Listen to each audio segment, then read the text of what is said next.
Joe Tilley's Great Canadian Sports Show is brought to you by Walton Restoration, the trusted name in property restoration. and by Renew Medical Center. Elevate your quality of life. He is one of the most popular goalies to ever wear the blue and white, Mike Palmateer. And he's also one of the most acrobatic goaltenders of all time. Joe Tilley's Great Canadian Sports Show. Coming up.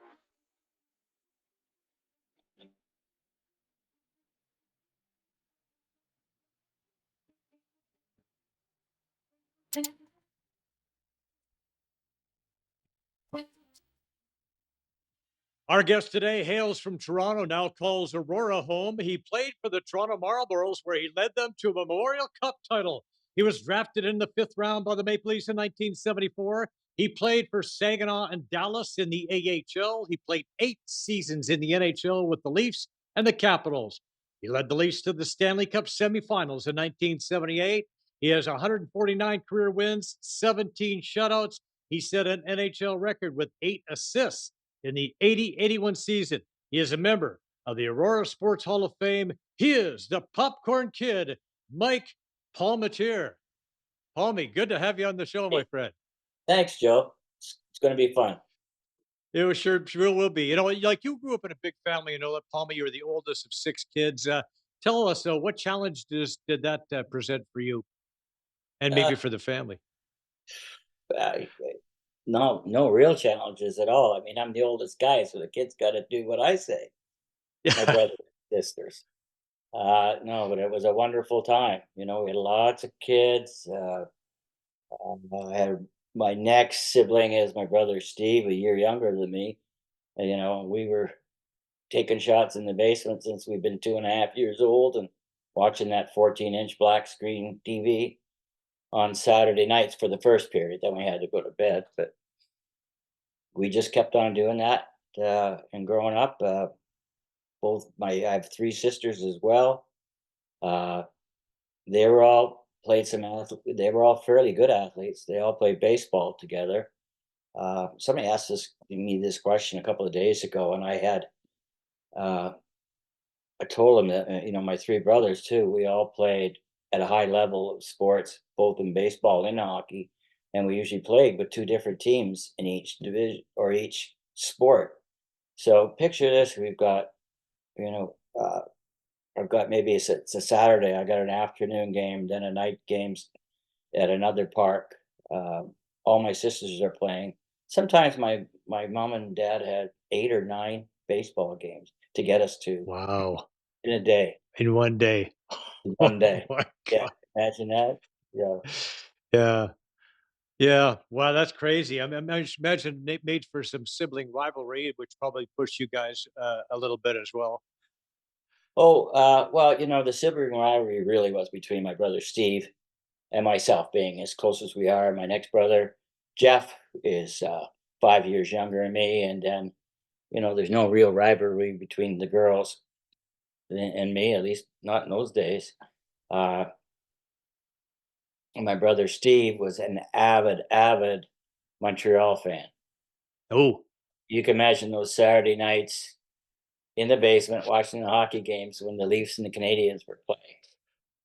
You know, the girls were John Beliveau, and you know, I was Frank Mahovlich and Johnny Bauer. You know, those were my guys. So we did a lot of chirping on that, and then of course, like every day growing up, we had a lot of good friends on the street, kids on the street our age that we played ball hockey every day ball hockey.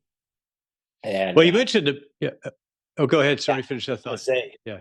that the competitiveness stayed out, you know, was out on the road as well as just watching hockey, playing it. We were teammates on a couple of teams, and actually we had one in this is a really cool story. I guess I would have been 9 years old or 10 years old. I playing in the Scarborough Catholic Hockey League uh, with my brother Steve on the same team. He's 1 year younger than me, as I said. We won a game 11-0, and Wow. I scored 7 goals and had 4 assists. And my brother Steve had 4 goals and about 5 assists. Insisted on my other goal. So that was pretty cool.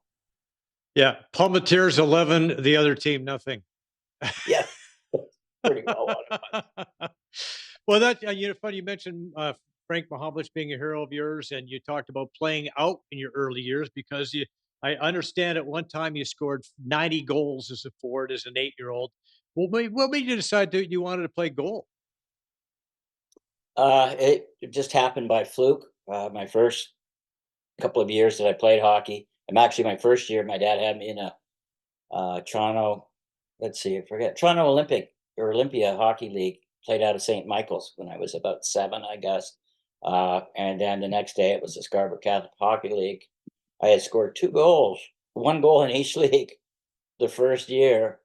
And then next year we went back to hold the same routine again. I just played baseball in the summer, but somehow I put my skates on the next fall. And at the end of that year, my second year, I had won the scoring championship in both leagues. That's where those 90 Wow. plus goals came from. Wow.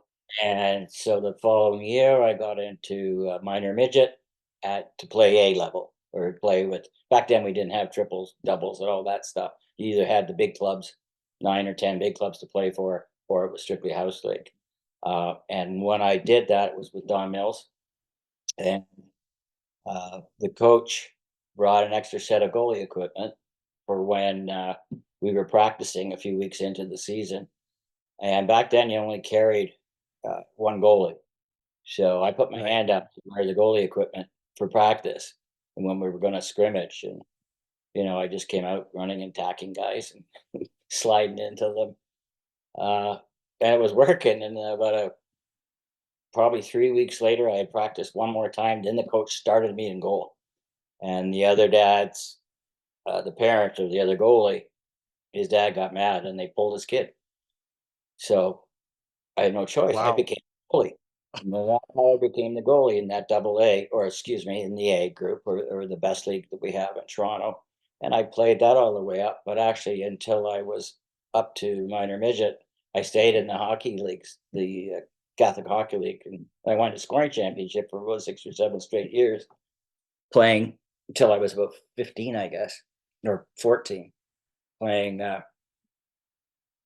just playing out. So it was Sunday. Sunday was that was pretty fun days for me growing up.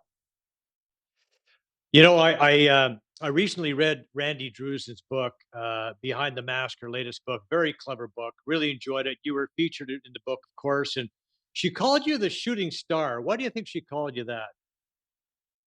Geez, gosh, I don't know, other than the fact that I like to go out of the net and handle the puck and shoot the puck. Right. Um, but after that, I don't know. Well, you had the 8 assists 1 year. So how does a guy who's a goaltender get 8 assists? That's more points than a lot of defensemen get in a season. Well, it's funny. I got it when I was traded to Washington my first year, and um, I think it was like towards the end of December. At the time, I had 7 points at that time, and our team was very poor, but we had two great goal scorers, Dennis Marook and Mm. Ben Gustafson. And every time a team dumped the puck in, I'd go out and play it, and I'd pick them up, fire it up the middle to them. And they get the breakaways and go down and score. I think the very next year, Grant Fuhr broke that record and had Uh-huh. about 4 points in 1 year. Right. But again, all you got to do is take one shot off your chest, you drop it. Paul Coffey picks it up, sends it to the net, and it's in the net. I think I could have Right. had 35 points easy with Edmonton had I played with them in those big days. But actually, somebody told me the other day I still am the highest scoring goalie in NHL history in points per game. So all the goalies that have Okay. played over 300 years, if you break it down, somebody said my point total was the highest. That's kind Wow. of so that's two That's kind of records I have. cool.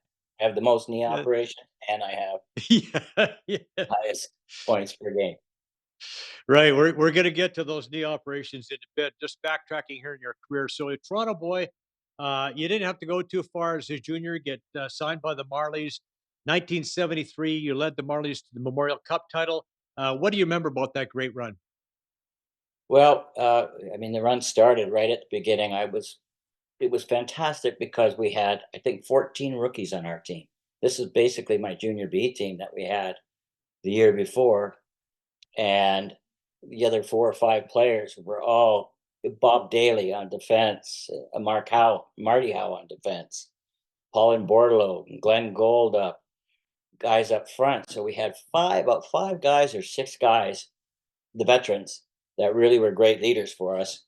And the fact is that all the other guys on our team, most of them were leaders and used to winning as well. Because, like I said, we just won the Ontario Championship with that squad the year before. We were young, but boy, we were really good. And with my style of hockey, playing goal with a good team, where I didn't have to worry about rebounds and second shots as much, it made it easy to play goal. But Yeah, that hey, yeah.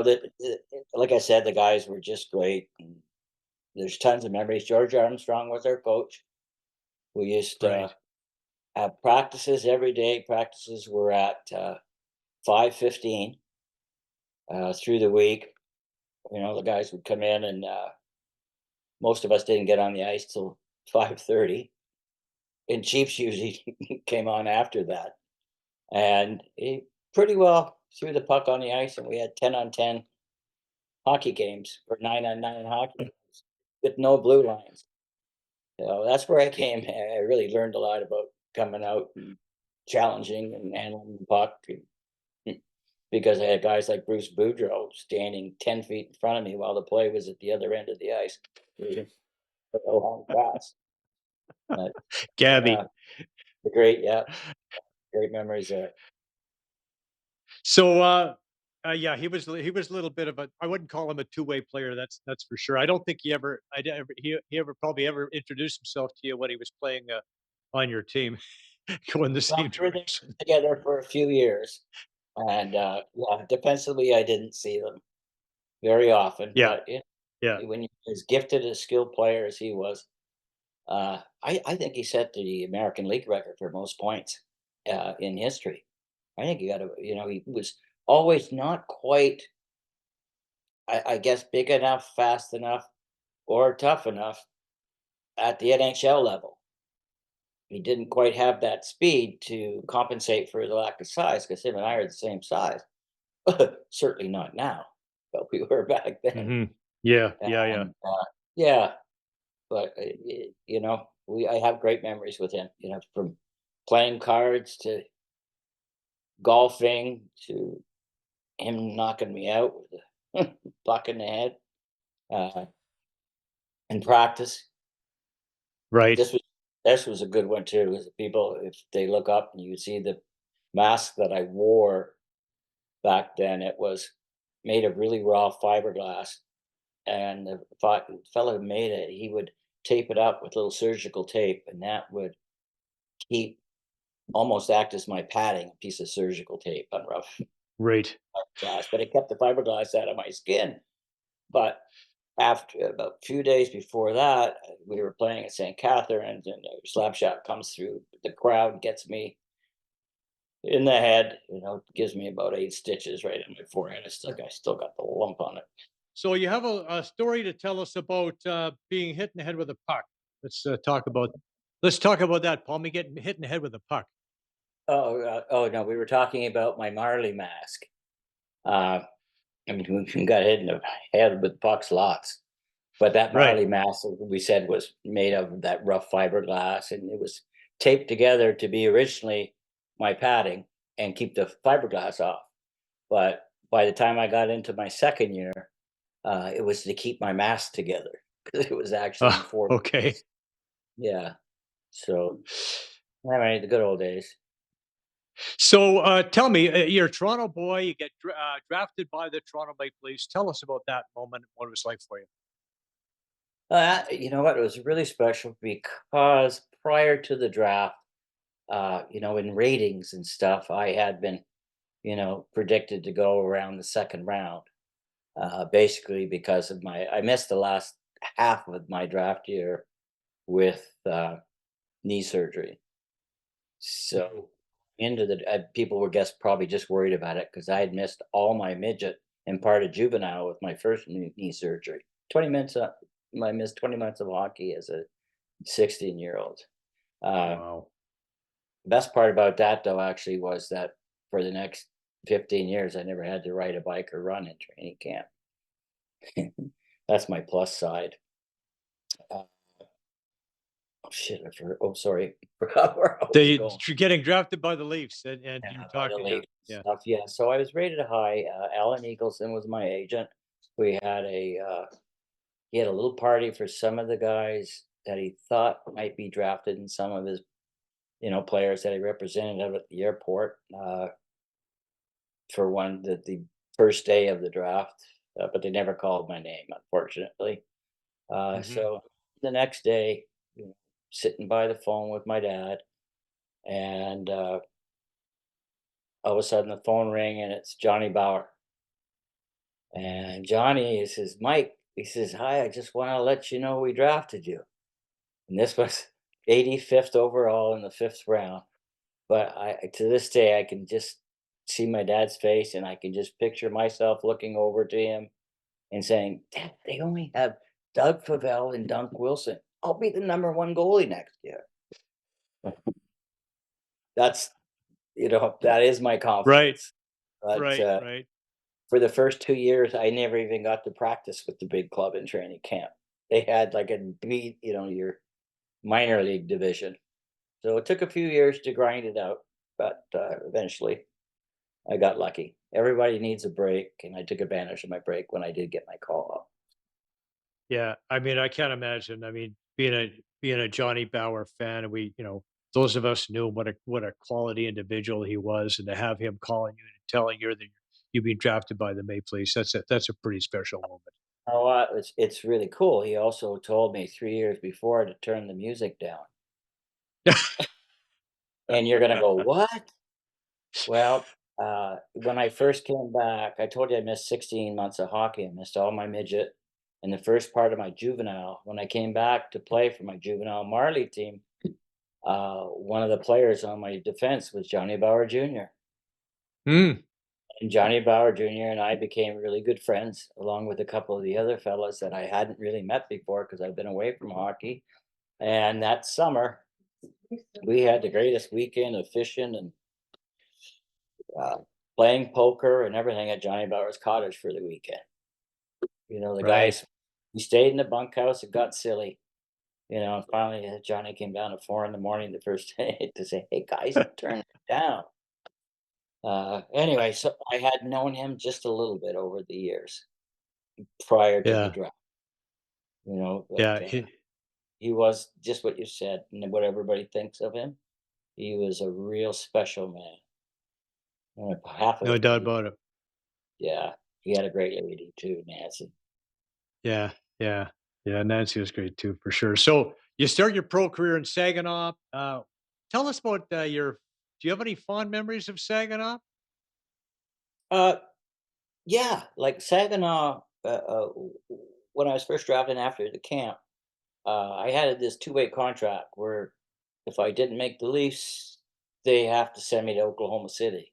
But they came to me and they said, "Well, Oklahoma City that's the number one farm club." But they had Gord McRae was down there again, and they said, "We're not sure how much playing time you'll get, but if you go to our Saginaw in your National League, which was another step down, you would get an opportunity to play more." And so I said, "I just want to play. I just want to play and get better." And that's sort of where I started at. But down there, I have guys that are 35-year-old teammates. Right, They drove their trucks in the summertime and played hockey in the winter, and I was the young hotshot rookie making 15 G's a year. Uh, the guys were great. They treated me well, except for the initiation. We won't get into right, that. That might be for my book later on. right. Uh, but again, good guys. That's the great thing about being a hockey player is just about wherever you go. I can't name two or three guys I really hated in my entire hockey career. Guys stick Mhm. up for each other. We're all trained that way when we were young. We all supported each other. We didn't always have the same interests, but uh, for me, it was just so cool to be there, and it was a great learning process. In fact, the next year, halfway through that year, I got called up to Oklahoma City, and those guys treated myself and a couple other rookies so well. Uh, and I had in my professional career, that was my best year and a half out of 10 years that I would say I had fun every day in Oklahoma City because you're with your team and those are your friends and you play golf together. We went bowling together. After every Tuesday afternoon, we had a team meeting. And by that, I mean, after our Tuesday practice, the guys would we'd go out for a couple of beers and lunch. But quite a few of those times we didn't get home till 12 or 1 in the morning. Uh, that didn't go over well with our wives, some of us, but it was. We were just, we were 21, 22-year-old guys mostly with 14-year-old brains. Yeah. Right. Kids, just kids want so cool. Yeah, yeah. Growing up would come later. So It hasn't come that's yet. yeah, or so maybe come later. I don't know. It kind of took me a long time. So you get the call. I mean, obviously you play well in Oklahoma City because you got the call from Leafs GM Jim Gregory to come up, and your famous line was, "Don't worry, your goaltending problems are over, Mister Gregory." That's very true, and it was the 3rd year of my start in the minors, and Oklahoma actually had folded, and they blended with, Dallas Blackhawks or with Chicago Mm, Blackhawks, and it was Roger Nielsen's first year as a professional coach with Dallas Blackhawks, and so to make a long story short, we had about 10 players from 10 Leaf players, 10, uh Chicago players. The minor league goalie in that team was the Chicago side was Mike Visor. It was a great guy too. But anyway, a couple of weeks into that season, that's when Jim Gregory called me. I was at home. It must have been, 10:15 at night. He called me. He says, Mike, I want you to come up tomorrow. We got you a plane booked. You're going to start tomorrow in Detroit. And that's you're from then on your spot, right? I said, well, it's about time you called me. Your troubles are over. yeah, you didn't lack in confidence, but you backed it up too, right? So as a rookie in Toronto, you went 23, 18, and 8. You were fifth in the Calder voting, 3-3 in the playoffs with a 923 save percentage, which is bloody awesome, especially in that day and age. Were you kind of surprised at how well it went? No. Yeah, the reason I say that is I just feel like I needed the opportunity. But like I told you, when my hockey, I grew up from like age 8 to 19. I'd never not been in the finals of any team I played for about all that time. I was so used to winning. I'm so used to being good. Very confident in myself, and so it wasn't a surprise, but it was great to get the opportunity to put the show on and get a chance to play because it wasn't easy back then. You got your guys that last a long time, and again, I was a little different, but I think the reason Jim called me was the fact that he knows I'm a confident person. I'm a guy that I can let a bad goal in and then make 10 other straight stops. So it's Yeah. that's it. Always Well, had the you did. confidence. You would do anything to make that save. I mean, you're a small guy, really small by today's standards, but incredibly agile. Yeah, you're like a circus performer out there. Leaping, jumping, kicking, scrambling, making saves. And one of your favorite maneuvers, of course, was the poke check. Was that your favorite? I mean, you Yeah, use that secretly well and use it a lot. absolutely. And the main reason too was Johnny Bauer.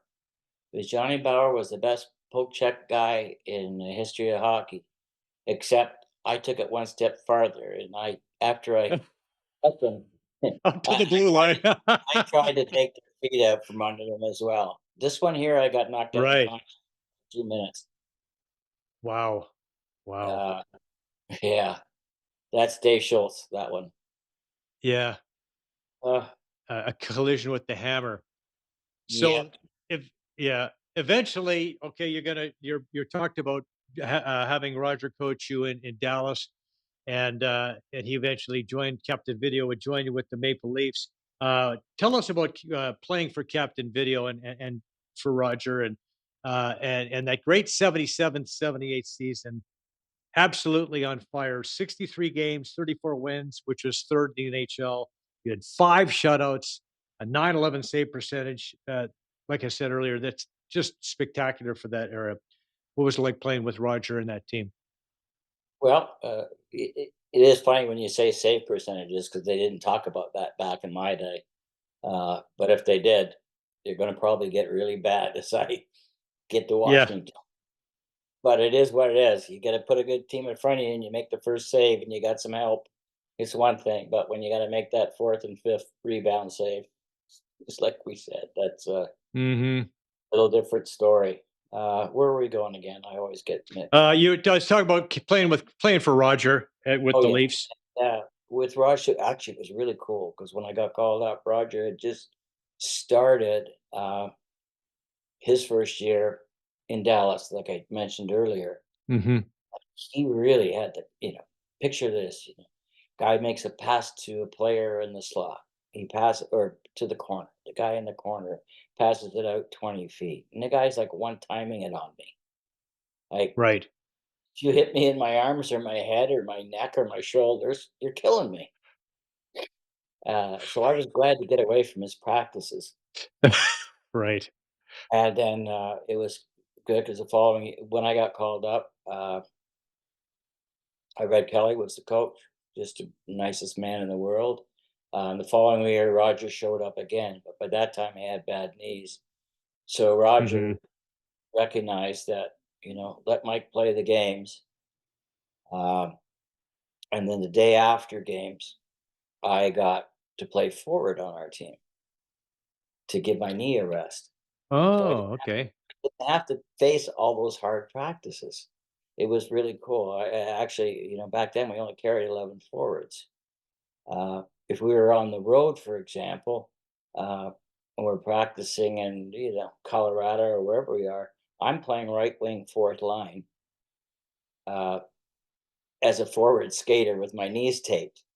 While we did one on ones, two on one, or two and O's, three and O's, that sort of thing. And once contact happened, off I would come and I go in the dressing room with ice packs and get physio. And that's how my life pretty well went the entire rest of my year. But what was really cool is Ian Turnbull even had his own goalie skates because he was the backup goalie often for our Wow. hockey.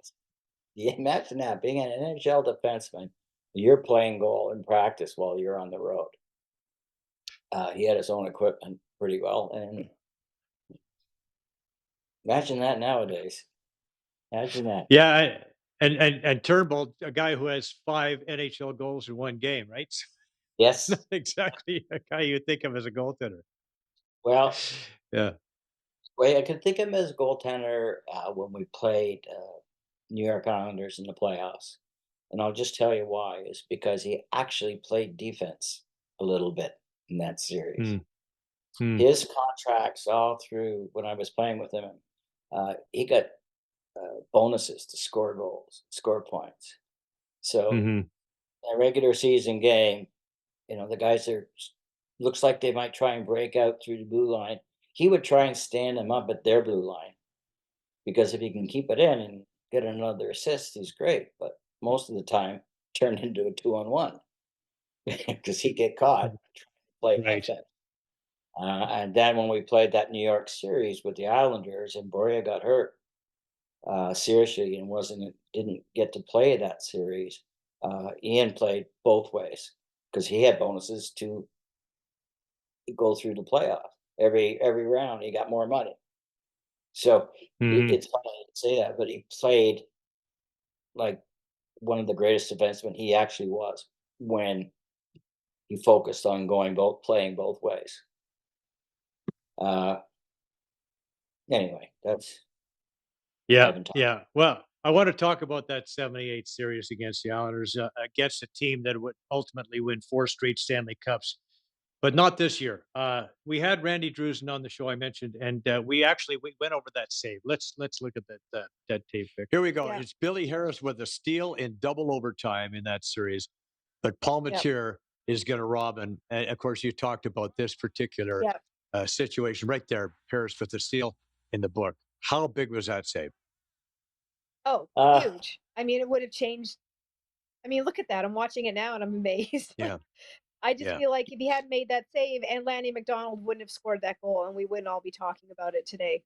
So, um, but I remember watching that when I was a kid. I think I was so excited watching that game with some friends that I jumped up, when McDonald scored that goal, broke my mother's vase, and still hear about it today. But it was worth it. It was worth it. Oh yeah, you can get another vase. You're not going to beat the Islanders in those days again. That was pretty amazing, That's what amazing I tried to victory for explain the to Leafs. her. I explained that. I tried And to explain that to her. She wasn't really receptive. yeah, yeah. well, So I just talked let's. with Randy I want to too. get your That was perspective funny. on that. Yeah, go What ahead, I was sir. going to say is everybody was there. I was doing that with Canada Russia series, and when Daryl Sittler scored a couple of years later in another Team Canada Russia series in overtime, I knocked my table over Yeah, yeah. as as probably thousands of Canadians did. We watched that. Uh, that was that was pretty cool and special. Okay, go back. Tell me what. Yeah, yeah, yeah. No, no. I wanted to get your perspective on that save. What do you remember about it? It Oh, was okay. Well, your yes. Randy Okay. Carlisle giving it away right there. Yeah. Uh, it's a really good story because uh, back in the day, goalies, there was stats on how wide and how big your blocker could be. There wasn't a Mhm. lot of stats on the catching glove, and our catching gloves were just a very thin wrist, and then you got your catching mitt. So prior to that series, I developed this little piece of leather that would go from the top of the thumb of my glove all the way to the end of the wristband here, Right. and it made it that much thicker. So now my wrist was the same width as my blocker. Yeah, the Islanders complained about that actually, as we Right. started the series, but there was nothing to stop them from getting a ruling No to take repercussions. Yeah. right. So, but that is how we won the game because when Billy Harris got that breakaway and went to my glove side, I got my glove up on it really quick, but it went off that wrist piece that I had put on. Wow. Yeah, And you can see it deflecting over the net. Yeah, that's so cool. yeah, Yeah. got a piece of it. Yeah. And had I not done Yeah. that, it's in, you know, And Lanny doesn't score the goal for the and goal. everything else, right? No, Right. that's goaltending. So goaltending is uh, in NHL hockey is about cheating and getting by with whatever you can do. It's not poker. It's not golf. Those are things you should be shot for if you do anything to cheat. Golf, Right. you do whatever you can to win. Yeah, yeah, you gotta do it. You gotta do what you can get away with. So, we had Boreas Salming, the late Boreas Salming, talking about, on the show few years ago and a couple of years ago, and, he talked about that Leafs team, and this is what he had to say. With Daryl as a captain and Lanny, and they kept the team so close together, really close, and good friends, and with families and everything. And when he traded those guys, of course, that was the heart of the Leafs, who that we lost, which was too bad because we, like I said, in a couple more years there, we would have won the Stanley Cup. First of all, you know, how good was the king? I mean, you had that guy playing in front of you every night, and a lot of people say that he should have won several Norris trophies. What are your thoughts about for you? Well, I totally agree. Without a doubt, the best athlete I've ever played with in any team in any sport. As far as a teammate goes, it's the same. He was a fantastic teammate. He'd do whatever it took to win a game.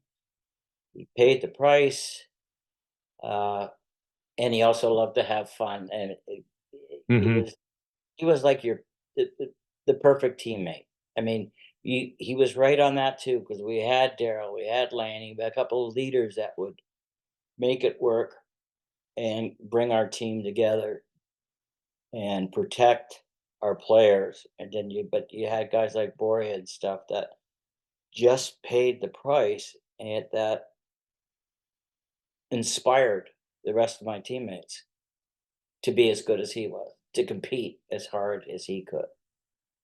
That was amazing. I Yeah, yeah, we miss him. So unfortunately, you ran into the Habs in '78, and a lot of people say that might have been the greatest hockey team ever assembled. I mean, any other year, you guys knock off the Islanders, and maybe you got it made after that. But you had to run into Montreal. That was a pretty pretty awesome hockey team. Yeah, I mean, they were probably at least the top 2 best in the history of the game, I would think. And we came close. Like, if you looked at some of the games, we they may have hit 2 or 3 posts on me, and the pucks went in, and we hit 6 posts on him, and the pucks went out on Dryden. Yeah, Like, yeah, we were close in a few games. Uh, we just weren't quite there, and had we just added 1 or 2 more players and stuck with what we had, and I guess Punch stayed retired, you never know what could have happened. hmm But that's yeah. They punch like so. '78, '79 season, you suffered the ankle injury, which management had trouble accepting. But you finished fifth in the Hart Trophy voting. That's pretty impressive. I mean, that's that's not just that's Hart. That's pretty yeah, impressive. yeah, no, it is good. I'm kind of proud of that. I forgotten about it for about 30 years. Somebody brought it Yeah, up a lot. yeah. Yeah, it's pretty neat. It's pretty neat, but you don't get those things without Boria, and you don't have without your teammates playing that good in Right. front of you. So Yeah, you and Daryl, okay, got a chance to play. Got a chance to, well, you're asked to try it, have fun with the NHL Showdown competition. We have some busy video here of you facing Reed Larson, the rival Red Wings, and we get some vintage Mike Palmateer right there. So Punch Imlach didn't want you to do it. What was Punch's problem with this? well, prior to Punch being there, the year before that, we had a team showdown, and I was the captain, and I drafted Boria. And in that thing, Boria blocked a shot, and broke a hand or a foot or forget what it was, but he missed a few weeks of the regular season. Punch Imlach just didn't want his guys to have a chance of getting hurt before the season started. And I said, "Well, geez, I've got a chance to make $10,000, you Right. know, doing that event, and you're only paying me 60." I said, "Give me 10 grand and I won't go." And he laughed at me, and I said, "Well, I'm going then. It's got the approval of the NHL association, so I'm in." But of course, the next year I was out along with Sid, Right. Tiger. No, Tiger. Yeah, I don't know if Tiger went right there. No, he was okay. He was gone there. Uh, but yeah, we lost Lanny.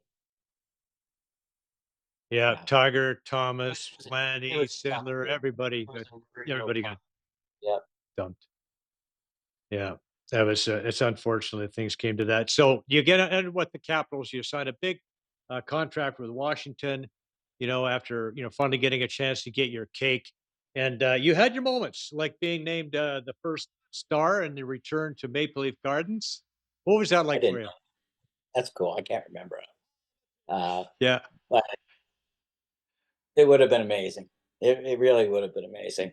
Because what make probably is more amazing is the fact that when I come off that and into the hallway, my dad would have been there. And mm, people ask me, what was the, if you could go back to one game, what was the greatest game you ever played in the NHL? Your greatest memory? And I said, my greatest memory is when we beat Montreal Canadiens 1-0 in my very first game. I stopped about 39 shots. It was unbelievable. And I'm sitting on the bench. Uh, I'm the last guy to come off because Ken Dryden's number two star of the game. hmm And I was number one. And then I came off the bench and I came into the hallway and my dad was waiting for me. Uh, I could just see the smiles and the happiness on his face. And I did it. I saw it again that game we just talked about as well. And when you talk about moments and memories, comes back to family again. Shit, beautiful. sorry. Yeah, yeah. Wow. So, okay, I got here's another story from when you were with Washington. So, we're going to talk about your knee injury shortly, but you're being prepped for yet another knee surgery. But Wayne Stevens gets hurt. So the story goes, you left the hospital apparently in an ambulance and went to the arena and played for the Washington Capitals the night you were supposed to be undergoing the knife. Is that true? Yeah, yeah. Well, you're pretty close to true. I had a bad collision. The usual thing happened in training camp. Raced a guy to the puck. I beat him to it, but he was going by me, and I still stuck my knee out anyway. Took him out, but I tore up my leg again. Played for a couple of games with the broken bones in my knee. Uh, Finally, we're going to go get it looked at. They're going to go do a scope on me. So it's a Friday day. I think it's a Friday game. Uh, Yeah. it's 11 o'clock or 9 in the morning. I get to the hospital. You get all set, you get prepped. They put you on a little gurney, uh, put the IV in your arm, put the drugs in you to knock you out almost.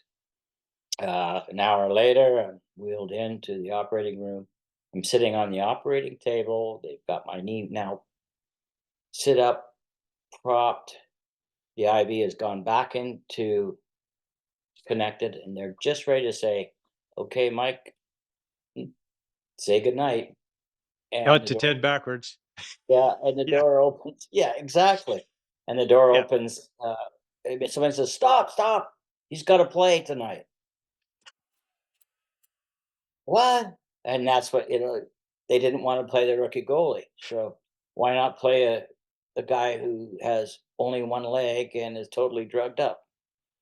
So anyway, they didn't do the ambulance. My wife came and picked me up. Okay. Well, my wife Okay. picked me up. She's my wife now, uh, for Right. the last 40 years, but, Lee. got me home, took a nap for a couple of hours. She had to drive me because I was buzzed still. Yeah, well, I think we lost the game 6-2. How'd the game go? Oh, okay. Yeah, there you I don't think we did very good. Actually, when go. you think stopping, letting in only 5 goals with my team was a pretty good game Yeah. back Yeah. back in those days. But yeah, and a couple of days later, I had the surgery. They said he doesn't look too bad. They put my skates on again. They wanted me to back up like 4 days after, 2 days after the surgery. My knee blew up like you wouldn't believe how much it blew up. I had to go to the hospital, emergency, get it drained. They put the great big needle into my knee. They pull out the blood. They twist it. Uh, They were going to squeeze out the blood and then reinsert it and take out what's left. But what they didn't realize, there was so much pressure in there that when they pulled it out, I covered the curtains and the walls. oh. with the pressure that was still in my knee. Oh, They did it again 2 days later, and finally, I called my agent, Alan Eagleson, and he says, "Mike, stop. I'll call him, yeah. and we'll get you to come up, and we'll." I had surgery up in Canada, Toronto. Turns out I had a very serious injury inside, where all bones were damaged and stuff, and I missed the last half of that year because of it. But I played through it for a couple of months, which is pretty silly, but that's the old days. Right. Well, yeah, I guess back in the day there you guys didn't have much much you could say about it. They just kind of Well, no, got what they could out of you, right? yeah, well, to be honest with you, it does sound like that, uh, but that is probably true there. But for the most part, all my injuries, when I, almost lost my arm, when you talked about tearing up my ankle, I was 3.5 months in the cast, but I still finished the game. And I did my arm and lost two. I spent 14 nights in the hospital, my arm up, and no, they told me I'd never play again. I was 25 or 24. When I did my shoulder, uh, tore the ligaments and that, I still finished the game. And that wasn't the leaves or the trainer, someone telling me to do it. It was me saying I'm not coming up because I wanted to keep on playing, competing. That probably caused me more trouble than anything. Yeah, yeah, I guess that's part of it for sure. So you mentioned you have the record, NHL record for most surgeries. I think by the time you finished playing, wasn't it 14 on your knee alone? Yeah, Right on, both knees combined. both knees combined, right? 14 knee surgeries. Wow. Wow. And that's not like today where they do a little scope. I mean, everything's arthroscopic and it's Uh, back then it's pretty intrusive surgery, right? well, it was a combination because it was very intrusive. It was my first knee operation because I really had some serious issues with my knee, and I told you I'd missed 20 months of hockey through midget and part of juvenile. Hmm. I tore my left knee, was just torn cartilage, but I was in hospital 4 days for that torn cartilage. But by the last I retired with 14, but I think my last 9 or 10, became, uh, just 1 or 2, what do they call it? Wasn't full. Arthroscopic? Yeah, it was arthroscopic, so I was lucky that way Yeah. to to go through that stuff. But, like I said, I ended up with 14, I'm at 21 now. My both have been Wow. replaced. My good leg was replaced 25 years ago this March. My left knee. It was always my right leg that all the guys used to, gag about when they saw me on the tables, before games. But my left knee gave out first, and right now I'm in the middle of getting it looked at. They usually say they last 18, 17, 19 years. Mine's 25 years. So Well, I need that's good. to get it replaced again. Yeah. That's 25 years is a pretty good And run with the one knee. you think Yeah. about it, yeah, Yeah. not bad. Yeah. Well, with that new knee, you did make another. Well, you end up going back to the Leafs, and but shortly after you knew it was time to retire, but you did make one last appearance in the Leafs uniform at the outdoor alumni game back New Year's Eve 2016 against the your old pals from Detroit. And Thomas Holmstrom was awarded a penalty shot. And check out Yeah, this vintage save. Mike Palmateer. yeah. Unfortunately, Well, getting up was a little difficult afterwards. no, yeah, I ripped the muscle pretty good in my back. You see, it's the brain still thinks I'm a 25-year-old goalie, but the body knows I'm a 65-year-old, You're and I paid the price there. But I had to make anything I could stop. I played in the Winter Classic in Detroit a few years before that. I think I was 61 or something. Uh, right. I lasted 12 minutes in that thing, I think. Maybe only 8, I'm not sure. But to this day now, I have about a 40-year-old shutout streak going. May Oh, not the games, but I there you think it's go. 2 games, and I hadn't put my equipment on since we did It was the 25th anniversary of Team Canada 72, So when that would be 97.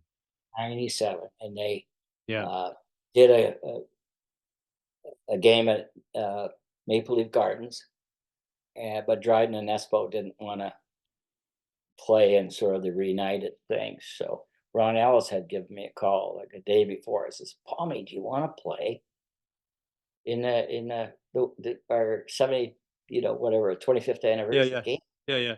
I'll have to call you back." He told me the date. Uh, Actually, it was a couple of weeks ahead of time, and I went, "Okay, let me call you back." 'Cause I had to call my surgeon because right the day after I was going in for double knee surgeries, my knees were Oh, really right. screwed up again at that time. So, So he yeah. says, "Go That wa ahead, have fun. Whatever you yeah. break, we'll fix it the next day." So I lasted 18 minutes, I think that, but I stopped sitting a breakaway. I got Marcel Dion on a breakaway. I stopped like 18 shots, but it only lasted 18 minutes. And the next day it Yeah. was just good because I was having surgery and I got the drugs in my body to get rid of the pain. Uh, 18 shots in 18 minutes. That's pretty good. That's pretty impressive. That's pretty impressive. Okay, so you worked as a scout for about 16 years with the Leafs and Central Scouting, and your daughter Courtney talked about that at an interview she did for the Aurora Sports Hall of Fame induction. Let's roll He that, made Vic. a really great connection with the goalie that he was working with at the time. And when he went away to school, that goalie was still calling my dad for advice and things like that. So it was really great to see him make such an impact on these young kids' lives because he lived something that a lot of the kids want to do as well. He had such a reputation for being so cocky and being really aggressive on the ice and really going at it. But he was one of those players who you'd hate to play against, but you'd love to have on your team. And somebody who would always give it their all no matter what, still loved the game, loves life. And I would just want everybody to know like what a great person he is. You know, you touched on how family is important to you. Uh, I think I'll keep what's it her. like to, yeah. Yeah, the feeling is obviously mutual there, reciprocated. So tell us about your scouting exploits briefly. Like, did you find any gems when you're out there? Uh, like every scout, it's a learning process.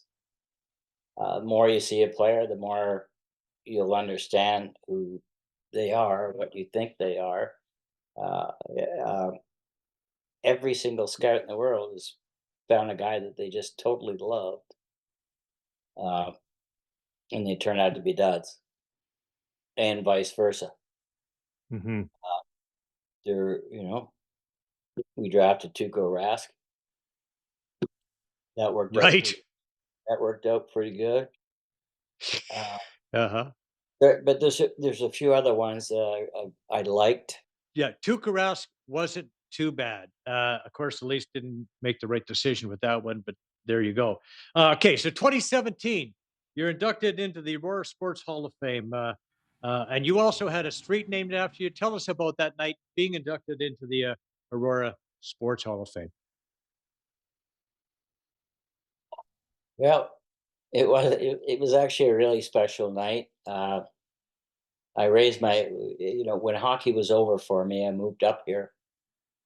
We raised our kids here in Aurora, and it's been a special part of. I played some ball hockey. I sold real estate. We had not only ball hockey, but we had a baseball. Just men's league, and then it was men's and ladies playing, and uh,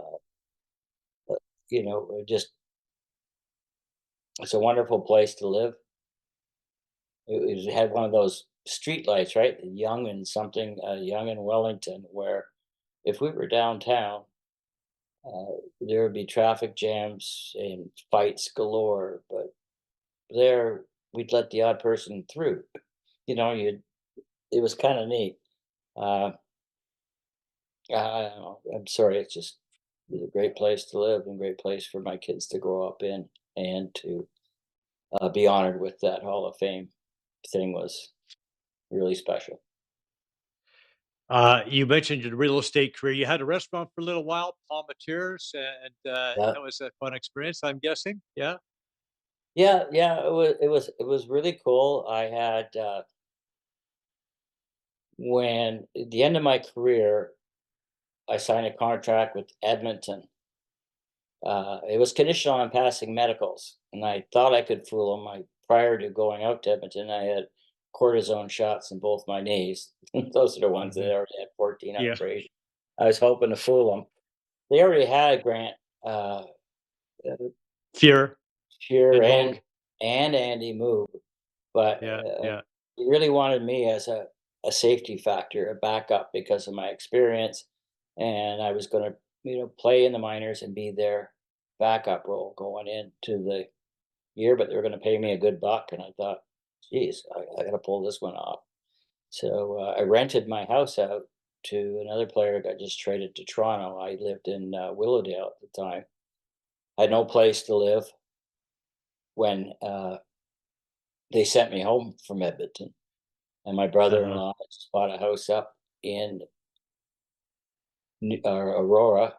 We moved in with them for a couple of weeks. Went to this restaurant that really this food and everything wasn't very good, but it had a great atmosphere. And I found out who the guy was. Just started it. And I made him an offer. And next thing I know, I'm a restaurateur and I'm moving to Aurora. Did that for 3 or 4 years. Almost moved to Florida back then, and then all of a sudden we got pregnant. We had a baby coming after I had just sold the restaurant. So I moved into Remax with some friends of mine and did that for, gosh, about 6 years. 94, I turned 40. My kids are now 8 and 2. Another adventure, time for another adventure. So I packed them all up, moved down to St. Pete, Florida, and opened up my own real estate office on the beach. That lasted about a year and a half till I lost most of my money. Uh, then I moved on to my own floor planning and blueprinting company for another year and a half down there, and finally we came back, and that's when Brad Selwood called me, who was the GM and coach of Aurora Tigers. This would have been '98, I guess, and he talked me into coming back. And next thing I know, I'm making saves in my sleep again, and can't eat till midnight. My wife says, "It's so cool to see you have that passion for hockey again." And she taught me into getting it. I called Jim Gregory, my old GM, who was the president of NHL. He made some calls, and next thing I know, I'm working for Central Scouting for a few years. Then I get a call from the Leafs, and I did draft work with them for 13 years until, oh, about 8 years ago, I guess. And now I just sort of tinker around doing the odd things, doing some appearances and some shows, but mostly fishing and golfing. Yeah. So you've had a chance, Jim Gregory, what a prince of a guy he was too. Uh, you've had a chance to observe the current version of the Maple Leafs. What do you think? Is this a team that has the potential to win it all? Well, you're probably asking the wrong guy because my wife watched more hockey than I do. Uh, What does she think? yeah, actually, that's a better thing. Listen, it's such a it. There's so much talent out there, and so many good hockey players, and a lot of the games are just a simple bounce here and there. We do know that it takes a lot of grit to win in playoffs, and it also takes a goalie that can step up just that one extra step and make those big saves. Mhm. And I mean, gosh, they got so much great talent on that team, but every team needs a little something. I guess it's the best way to say it. I mean, I watched the NHL highlights a couple of days ago for the All Star break, and for example, I'm looking at it and I went, "Holy mackerel! How can these great big goalies try to be as small as they possibly can?" All the goals that are beating him are high, in the top shelves, and these guys are all standing on the goal line. Yeah, And yeah. but part of it is part of their training is because the guys that are going to get ready to make that shot, or might have a little guy off to the side, they're so smart and they're so quick that if the goalie gets too aggressive, like me, for example, uh, they get beat. So it's such a fine line for the goalies right now. Look at that. Look, for example, you just saw that goal. Why isn't he at the top of the crease? Forsberg. Oh, it's no, but look at boom. Yeah. Just I don't know, but it is what it is. Fantastic skills the players have, and the goalies are just freaking incredible too. It just I like to see some of that. And Yeah. even as a scout, when I was scouting, I'm scouting these guys. I'm watching the guys I scouted, drafted. Uh, but the ones that really stick out to me, like one of my favorite drafts we almost had was Hellebuck. I'm down Right. in middle of Texas watching him and spending weekends with him and stuff. And I really wanted him bad, and they promised me in the fifth round, okay, get him. But the Swedish defenseman or something, the guys went for instead, and then no one knows him, they thought. And of course, he got picked up a couple of days later, or a couple of picks later. The rest is history. Yeah. But he would have been a good player for us. And when I say that, I'm talking goalies right now, but I was part of the overall, the players too. I wasn't a goalie scout. I was the everybody scout. We had 3 or 4 guys that were crossovers, so we would go to, go through Europe and go all through North America, Russia and stuff, looking at players and tournaments. But my last year or two, I tried to focus more on goalies just because it's easy to see goalies that are. I the guys all know this one. I can't remember the name right now, but uh, I went down to a tournament in Nova Scotia, Tier 2 tournament. One of the European teams was over there. One of the great big goalie, geez, 17 years old. And he's stopped 50 shots out of 51. He stopped 46 out of 48. Anyway, and Wow. it was easy for him. I thought, oh God, this kid's unbelievable. He didn't even have to move. Uh, but the rest, and so I'm going, "Oh, we got to get him in the first round." We were picking 28th or something like that, or 26. Oh yeah, gotta get him. But as the year went on, these guys, I didn't go over to Europe, and I never saw him play again. But our guys did. The other crossover guys did, and they go, you know what? He was just okay. He had some good games. He had some bad games, and and I thought, geez, these guys don't know what they're talking about. Next year, he gets comes over. He does get drafted at the end of the first round by some other team, and I go to watch him in Erie. I'm standing watching the game and standing beside a couple other scouts. They go, "Geez, see this guy? I really want him. I really pushed for him."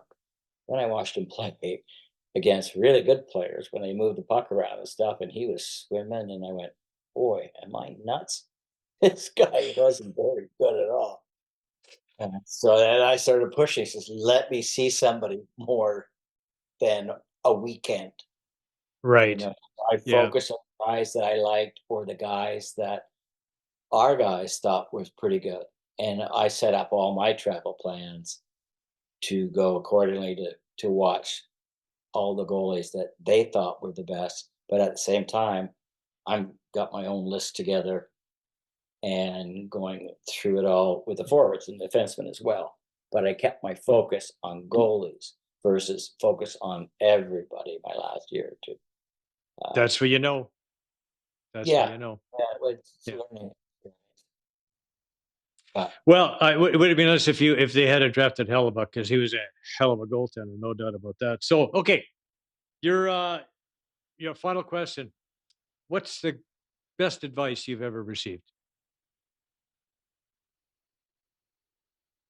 uh,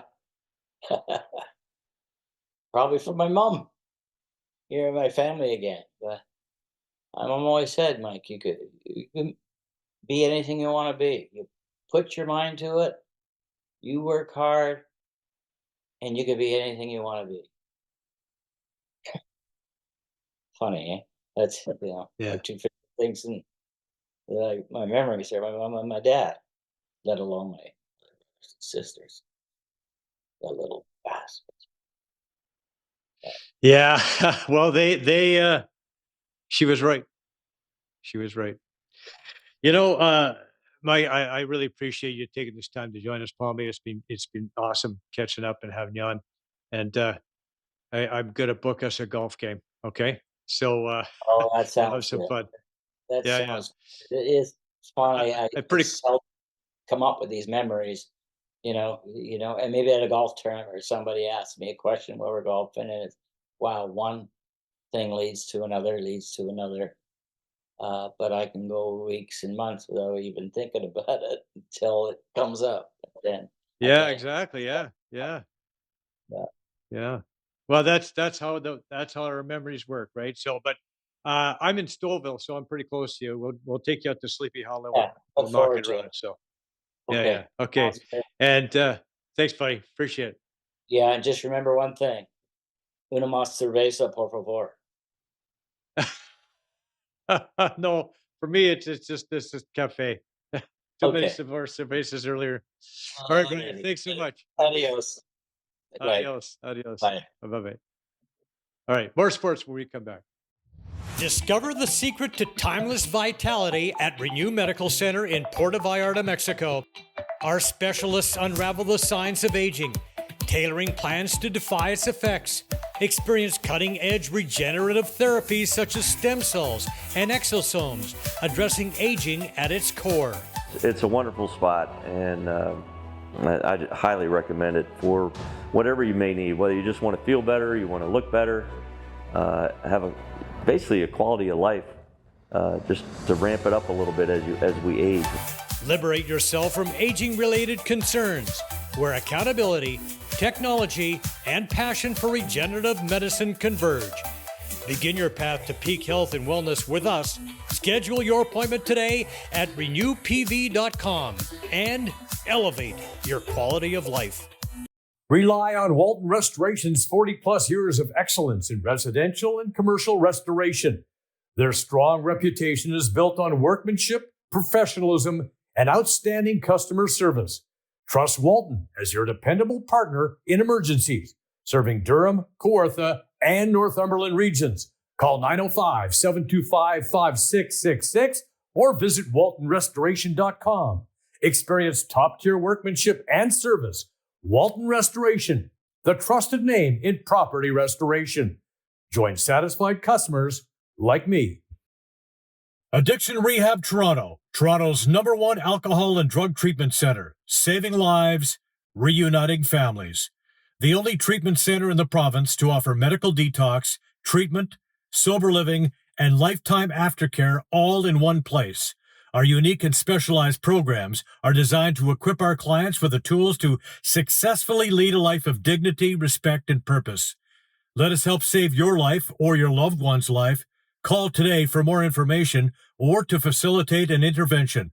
1-855-787-2424 or visit addictionrehabtoronto.ca.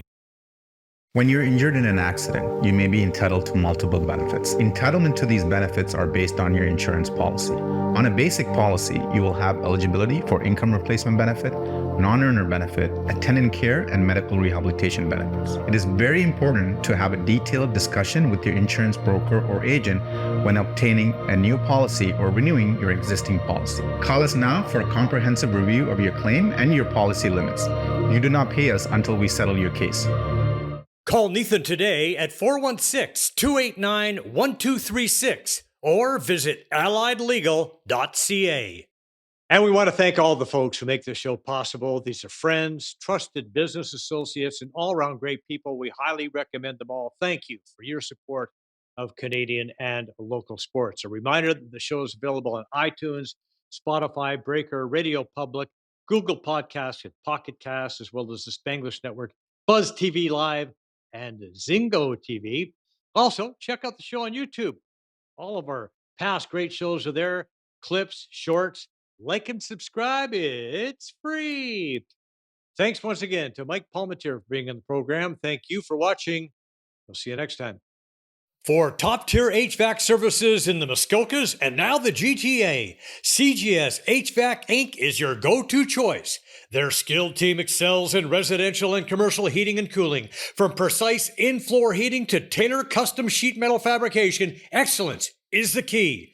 Rely on CGS HVAC Inc. for installations, repairs, and maintenance. TSSA registered, WSIB insured, and holders of multiple trade licenses. Your comfort is paramount. Reach out to CGS HVAC Inc. for dependable solutions today. Visit cgshvac.com or call 705-333-9595.